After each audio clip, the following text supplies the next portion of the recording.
I kind of had a coming to Christ moment where I had got caught up, and a police officer showed me grace and allowed me to kind of walk scot free from a situation that could have altered my life completely. And so, I was actually wearing this cross necklace at the time. He saw that, kind of called me out on my sin. And this is, you say you want to live this way, but you're living this way. And that was a huge moment for me.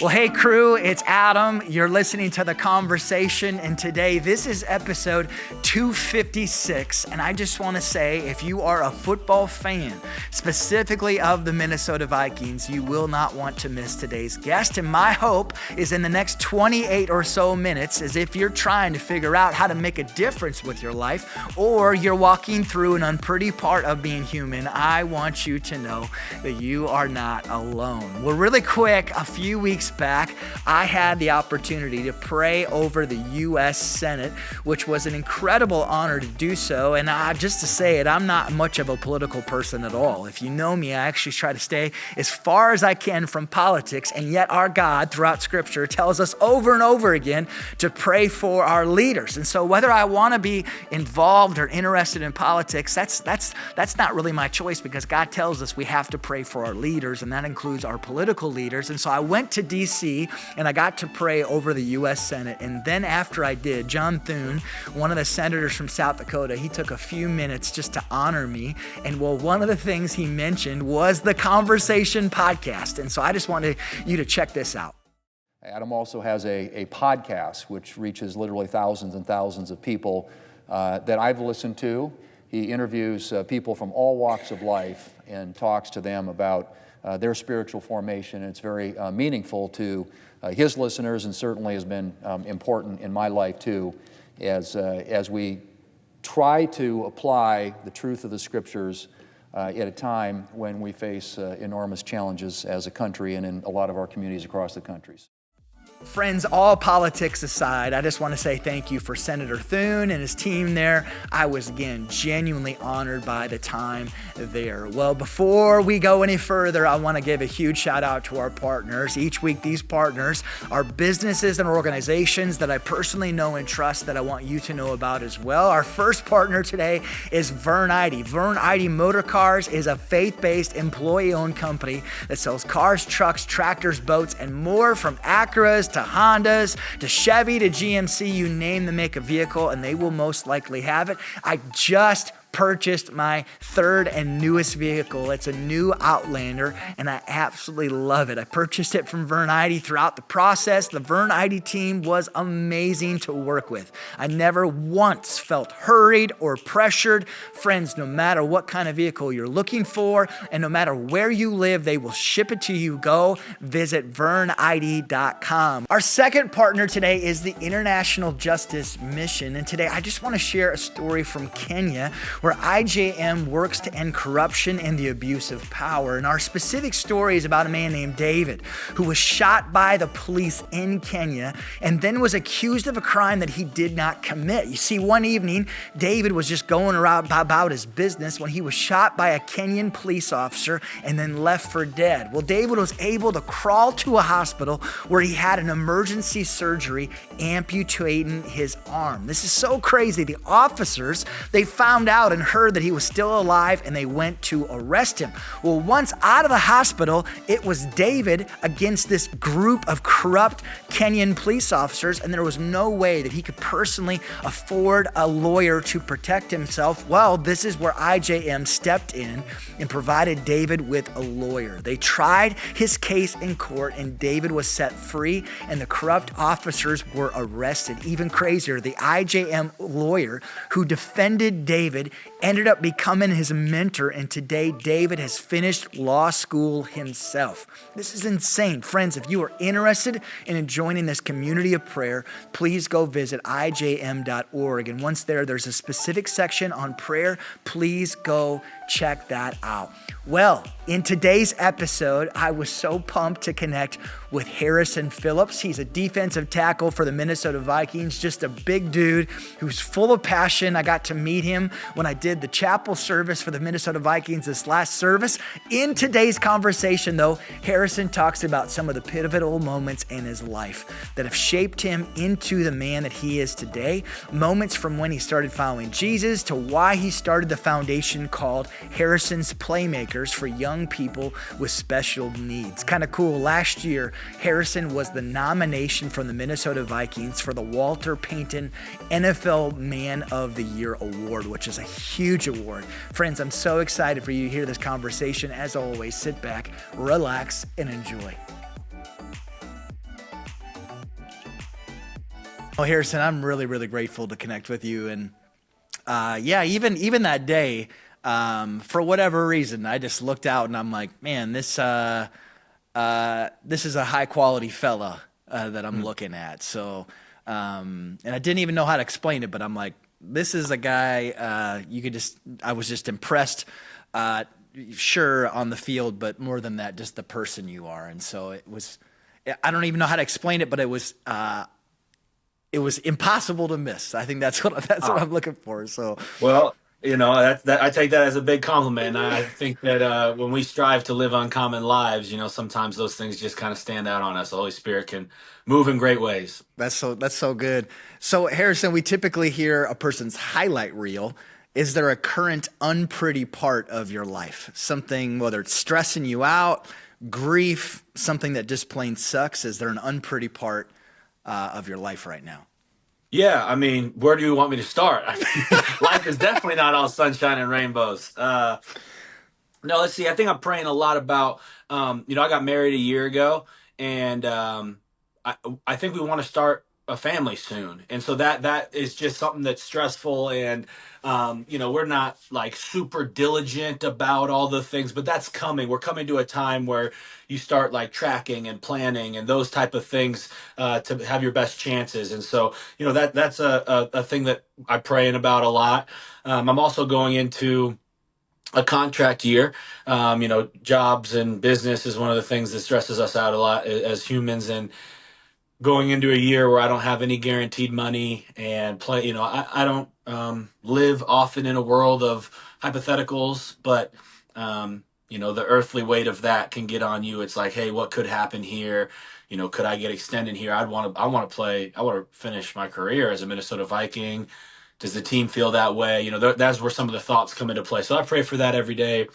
I pray for my future family health along that journey as I get into hopefully fatherhood, and then health. Health is always just something I've battled injuries in my career. Those have kind of been the biggest parts of my testimony, and in my line of work, it's a daily thing where those things move in. So. No, thanks for not sugarcoating it. Honestly, that's exactly what I was looking for. And even the first thing you mentioned, I know even to so many couples at the church here, it can be something that becomes all-consuming in a lot of ways, and something you want so much, and so you love your wife, and so it's just like, gosh, why isn't this happening in the timing that we hoped? And then just the injury side of you, I think that's it's easy for so many people to look at you, and it's like, he's got the world by the tail. What could he possibly be worrying about? And it's like, well, let me just tell you about this, and my job is up in the air basically every day of my life, and all this kind of thing. And so, Harrison, thanks for sharing that part. I'd love to hear the Cliff Notes version of your story. I know you're from Omaha, which is not too far from the great state of South Dakota, which most guests that I interview are not from anywhere close by. So it's always like, Omaha. Okay, I know that. Yeah. But if you just want to share kind of the Cliff Notes version, was the NFL kind of the goal from the get-go? If you just want to share that. Yeah, for sure. And yeah, my ties to South Dakota, SDSU was my first scholarship. And so I thought I was going to be a jackrabbit for a little bit. No way. How about this? Yeah. So I went to South Dakota as well, University of South Dakota, North Dakota State. That was kind of my first little recruiting tour. Whoa. I ended up outgrowing those a little bit, but had some jackrabbits from Millard West where I went to school. So yeah, I got to pay homage. But yeah, I guess my story, I was fortunate, raised in a church with my mother and father who are still together, have a great marriage to this day. So had some great things that oftentimes you take for granted in our Yeah. lives. When you go out and you experience life outside of this, you realize that is something that you shouldn't take for granted. But was raised in a Lutheran church. My father was Catholic, but we went to Lutheran church, and I grew up really fast. I think that transition period from middle school to high school, where you're making varsity at 14 years old, so you're around 18-year-old kids and trying to catch up with the crew. Drank a lot in high school. There's not much to do in Omaha. You guys, not much to do in South Dakota. So binge drinking is at an all-time high.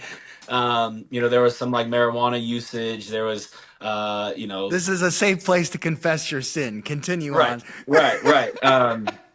you know, uh, Joyriding in somebody's older sister's car, just whatever little, like it was malice, but it wasn't violent and stuff like that. Just kids being kids. And luckily I kind of had a coming to Christ moment where I had got caught up and a police officer showed me grace and allowed me to kind of walk scot free from a Whoa. situation that could have altered my life completely. And so, I was actually wearing this cross necklace at the time. He saw that, kind of called me out on my sin. And you say you want to live this way, but you're living this way. And, that was a huge moment for me. So I went on the straight and narrow when I got to college, chose to go to Stanford out of a lot of options that I had. Didn't know if the NFL was for sure going to work out. That was my goal my whole life. But I'm a 6'3" defensive end, white kid from Nebraska. What are my chances? And so I was at least conscious enough, and my parents instilled some stuff in my grandparents that academics was extremely important. So I positioned myself to be able to get into Stanford and to go there with plan B being, hey, I'll get a good diploma while I'm there. Yeah. But I got there, and that's where my faith really took off, because I was away from my family from a long time, like 9 months without seeing anybody. Was playing as a true freshman, but not playing real well. I tore my ACL my second year there when I thought I was a starter, had the game taken away from me, and it was really tough. So I helped create the Fellowship of Christian Athletes and Athletes at Stanford. We were a non official club organization and university thing. So we founded that there. Whoa. Yeah, it was big. And today there's over 150 athletes that go weekly. And so that's one of the bigger legacies that I've had. But I remember one of the things that, like my biggest time that I heard God talk to me the loudest was um, I finished reading the New Testament kind of the first time cover to cover. This And is at college. yeah, this is through my ACL. I'm living by Oh. myself. I had a roommate, but once I tore my ACL, I couldn't live with that person anymore because we were on the third floor, no elevator. So they moved me by myself. The team's all traveling, going to games, hanging out. I'm completely by myself. It was just very isolated. I had no one else to lean on. And so luckily, God made himself known there and dove into my faith, started reading the Bible habitually. And I finished the Bible on like the day before we had to report back for training camp, healthy, going back to training camp. And so sure enough, I'm like, okay, I finished the Bible. I'm sitting on this airplane flying back to Stanford. And I'm like, well, what else am I going to do? I didn't download anything on my phone. I don't got any music. I guess in the back of my FCA Bible is the daily devotionals. And so I happened to just flip to, well, what's today? It's July 29th or August 1st or whatever that date was. Yeah. And I went to it, and the verse that I kind of leaned on that whole off season was James 1:2-4. Consider it pure joy when you face trials of any kind, because the testing of your faith produces endurance. Let the endurance run its course so you may be mature and complete, lacking nothing. And shit you not, when I turned to the day it was, that was the verse. And it spoke right to me. And God was telling me, shoot, I put you through this flame. I put you through this. Your faith is stronger because of it. You kept the faith the whole way. I see a reflection of myself in you. And at that moment, I'm like, oh yeah, this football thing is what it's going to be. This is what it's going to be. He's telling me, he showed me too many times that this is where he's calling me right now. And had a successful junior year, had a successful fourth year, and God brought me to Buffalo, now down to Minnesota. So that's kind of That's the version. crazy. That's crazy. Kind of looking back, childhood through college, even away from faith wise to start. You mentioned the police officer that night. Is there any like two other pivotal moments that really made you into the person? Maybe a trial you went through as a family, you individually, anything else that comes to mind of like, gosh, when I think about the man that I've become, I put my finger on these two moments as well. Anything else that comes to mind, or even a life season that you went through, or whatever? I think consciously choosing to stay faithful to my high school girlfriend, who's now my wife. When we went through 4 years of distance, I started dating. I said to myself, I'm not going to date anybody my senior year of high school because I'm going to go away to college and I don't want, that's just not going to work. Well, sure as heck, I start dating someone April before I leave June 1st. And so really only 2 months of being together with each other, but there was just a good chemistry. And again, I was now on the straight and narrow. I told you I grew up fast. When I got to Stanford, I didn't drink one thing of alcohol my entire time at Stanford. 21st birthday, had a Whoa. milkshake. I've never smoked marijuana since I was 15 years old. Don't do anything like that anymore. Whoa. Um, so as I'm starting to become a good boy, I decided like, hey, I got to try this loyalty thing out in high school again. In that same, growing up phase I was going through, the ladies were, kind of frequent, different girls, different times, probably not being the most wholesome man I could be. So again, I think what molded me is like those tough situations where I'm 2,000 miles away from a high school girlfriend and there's, beautiful women on Stanford campus, this, that, and whatever, to never really go astray from that and to, stay loyal long enough to end up marrying this woman down the road. I think that's a testament to the character and the faithfulness that made me kind of who I am today. And then another pivoting thing in my life was in sixth grade. Um, I got to lunch a little late one day, and the normal tables that I sit at were filled. I had a table of football players, it was full. Table of wrestlers, it was full. As I looked around the classroom, there was a bunch of open spots by our special education department where they sit.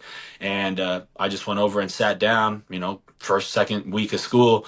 The principal comes over, the assistant principal comes over. They thought I was making some type of joke or going to start a food fight or something like that. But I just sat down wanting to make new friends. And it's exactly what I did, and met Tyler and Alex and Alyssa and all these individuals with Down syndrome, with autism, with just different things on the spectrum. And they're lifelong friends of mine to this day. And that's kind of where my foundation has grown into, is to shine light on these amazing, God's amazing people. Ugh, Harrison, this you're preaching. Faith-wise, you mentioned just opening up the Bible and reading, which, short of like being laid up health-wise, is nothing short of a hand of God moment in itself. Anything else that early on like moved you from reading the Bible to starting the FCA group? Was there anything else that you're like, this was highly influential in me growing in my faith after kind of that season of opening the Bible and all that kind of thing? Anything else come to mind there? Yeah, I think some of the most successful years in my life were always the years that I was attached closer to God. And at my church, in the Lutheran church, I think it's a 2 or 3 year process to become confirmed. But I fell in love with it. And I was almost from a historic standpoint. This is the first point I'm 12 years old and learning about the Bible. And so I asked my parents, hey, can I take multiple classes each week? So instead of doing your like one class on Wednesday, one class on Sunday, and you'll be done in 3 years, Whoa. I did it all in one year. So I got confirmed with the eighth grade class when I was in sixth grade, just because I was like in love with the Lord. Like I was wanted it. This was like nectar to me. And that year was one of the like best harvests, of my labors, you could say, athletically, academically, friendship, all those things. And then in those years when I was kind of growing up a little fast, early in high school, late in middle school, where it was just something my parents would drag me to on a Sunday, Yeah. or I was wrestling, so I wasn't even going to church, and I didn't have Bible study, and those weren't the best years of my life looking back. So, I think that's when I got to high school and my brain developed a little bit more, got through high school, going into college, I just realized like, hey, when things are going good, there's always this thing in the background, and that's normally being rooted in the word or being rooted in my relationship with Jesus. That's so cool.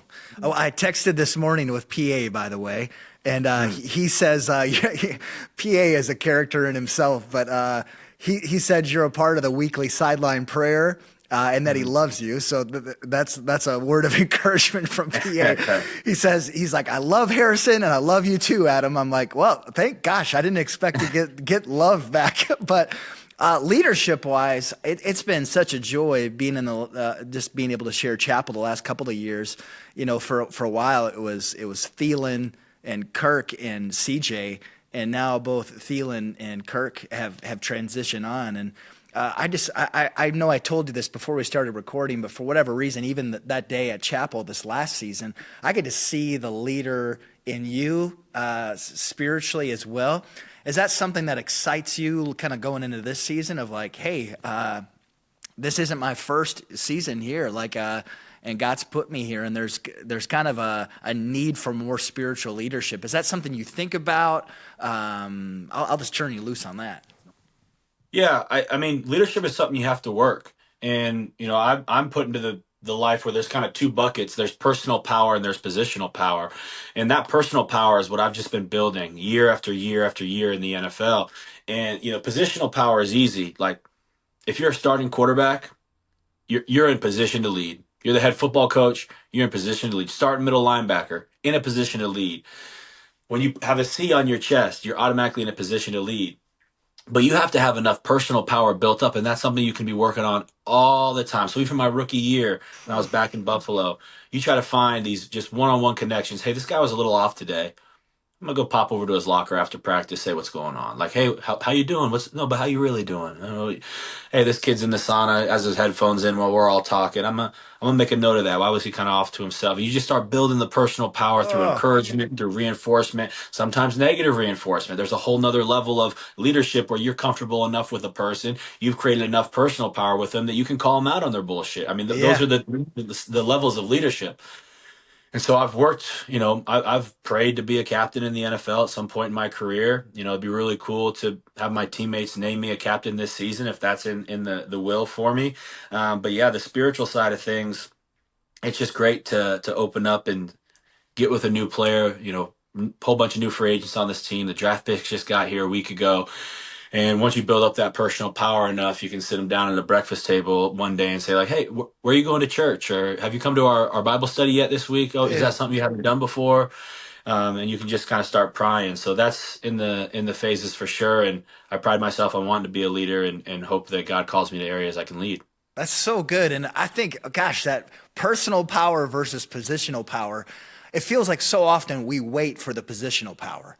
And if Right. if we don't have it, we complain about it and like blah blah blah blah blah. And it's like, okay, that's awesome. And I feel like what you're saying is God is the one who kind of assigns that.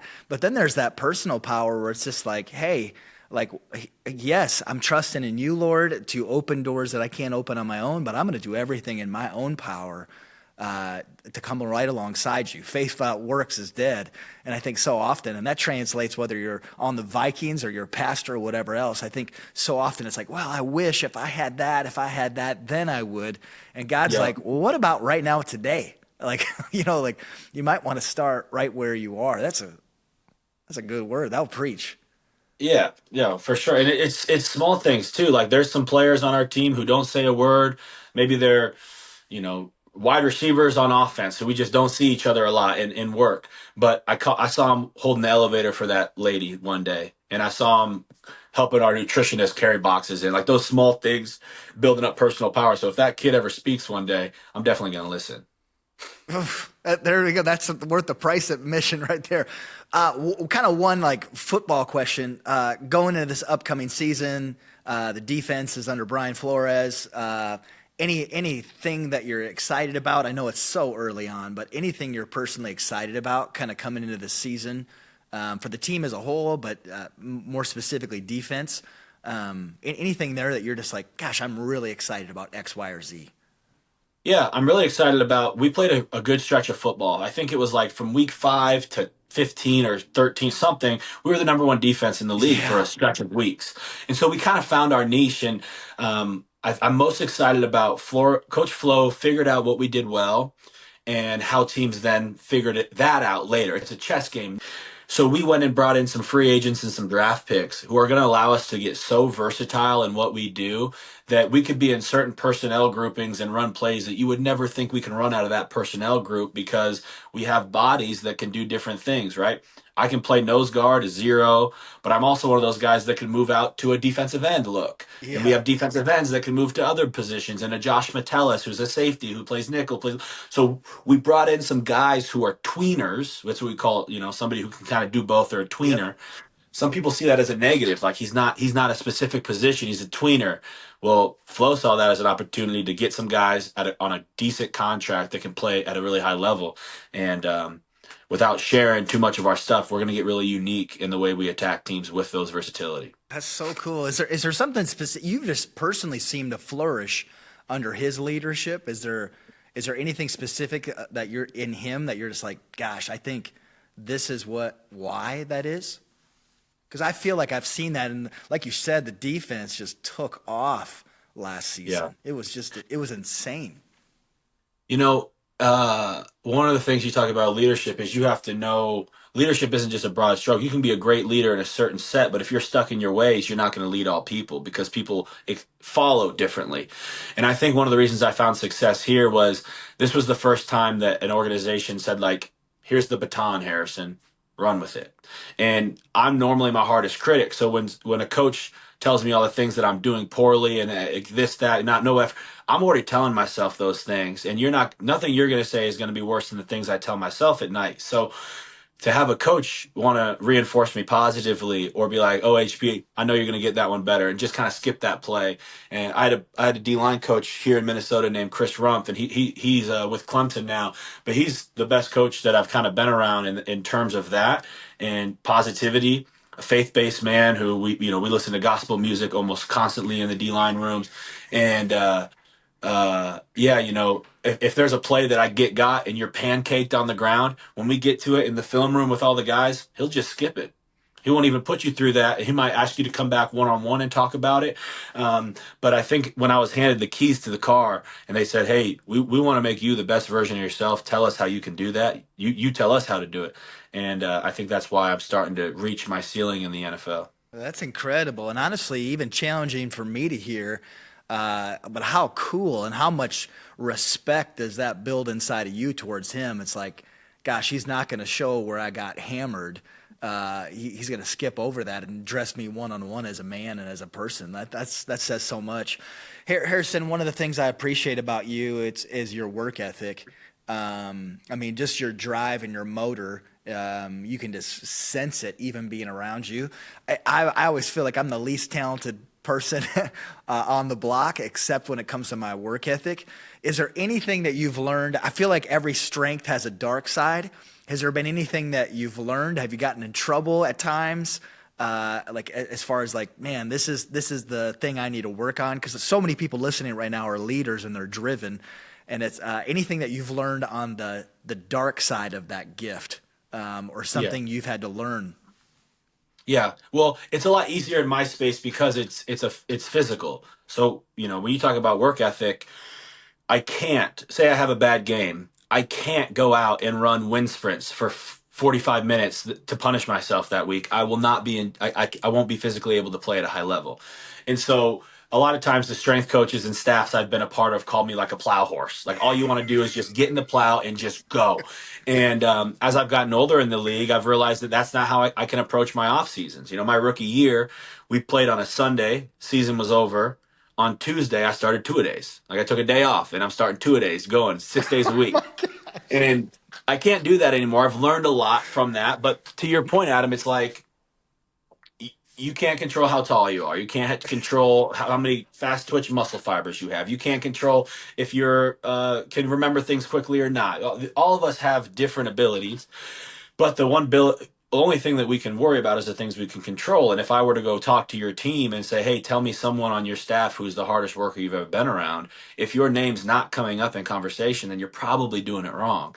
And until people are pulling you back, you keep going. So it's not until I get a respected person telling me, hey, Harrison, that's too much. It's time for a recovery day. Or, hey, you're watching too much film. You're going to start thinking too fast. But I think it's important to have someone pull you back. You can always give more.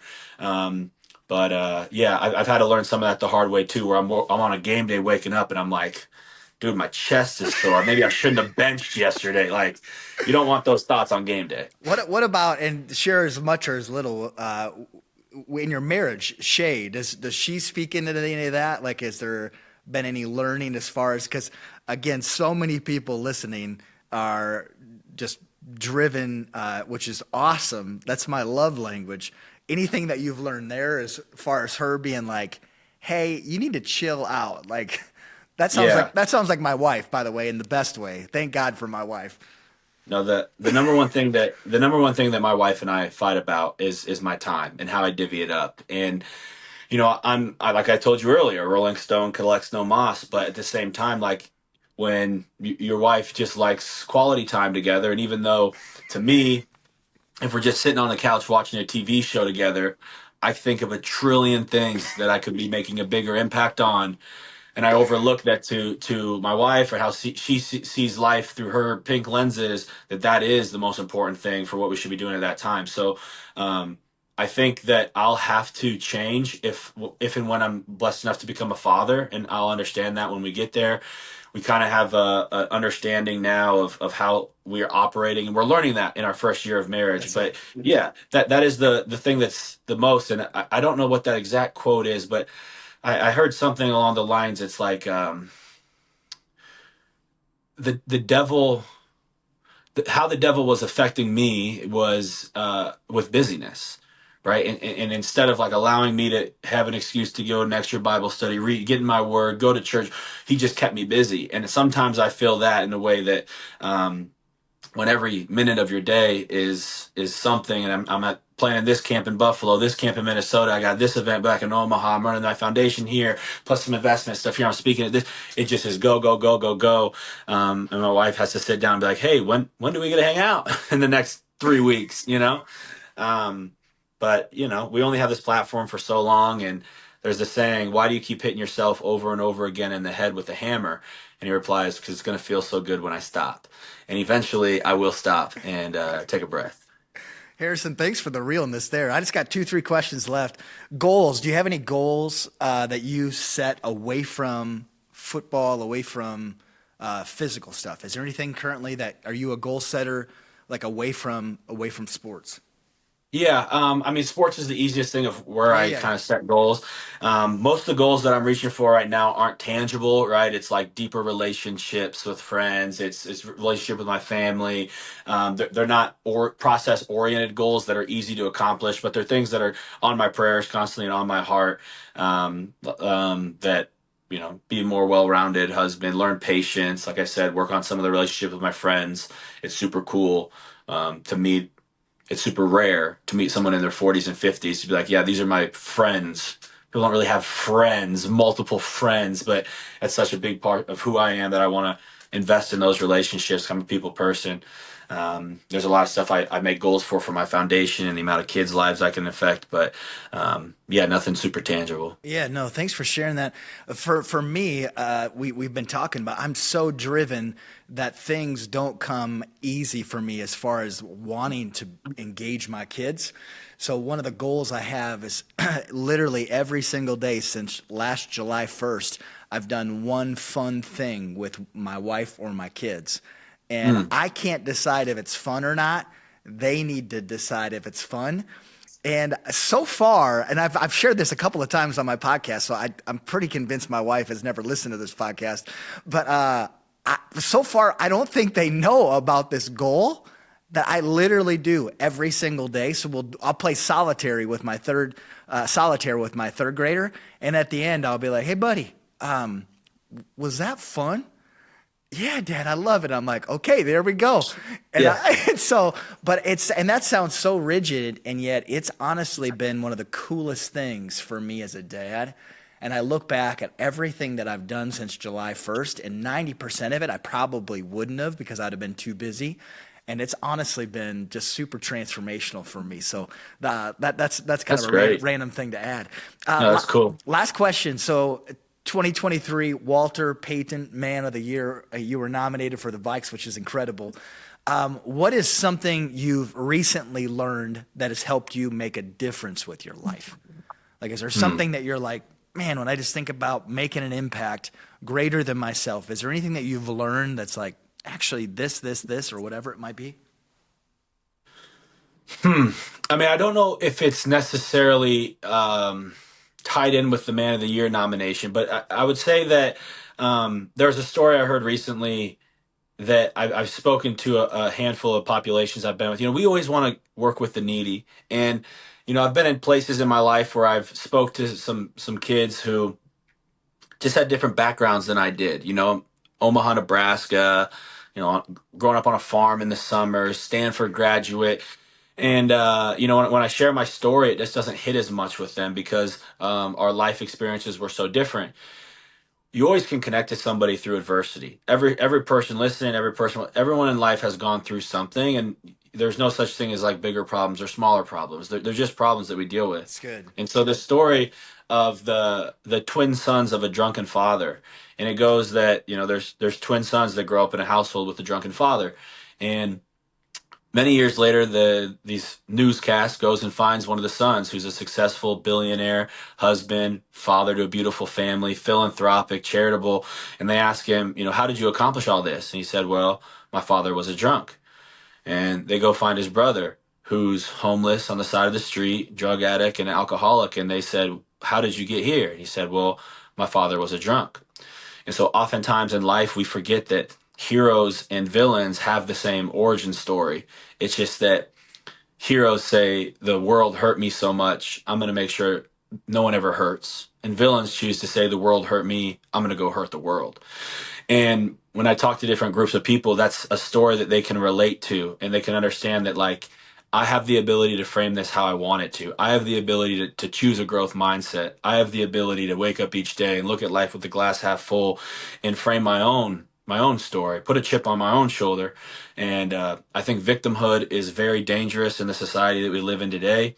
We almost encourage victimhood and try to, create a cycle where you're, playing into that role and giving yourself a crutch and an excuse, when I don't think that's the case of how we should be indoctrinated in that.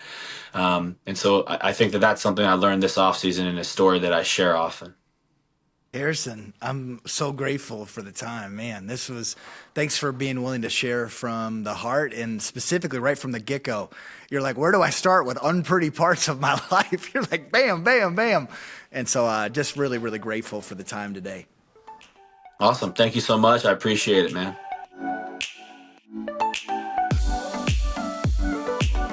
Friends, I hope you enjoyed that conversation. A huge thanks to Harrison. Harrison, thank you so much for the time. More than that, thanks for being the person that you are. Thanks to our partners, IJM and Vern Idy, who helped make this conversation possible. Please go find out more about them. Lastly, but not leastly, thanks to each and every one of you who listens to the conversation. I am so grateful. God bless and have an awesome rest of your day.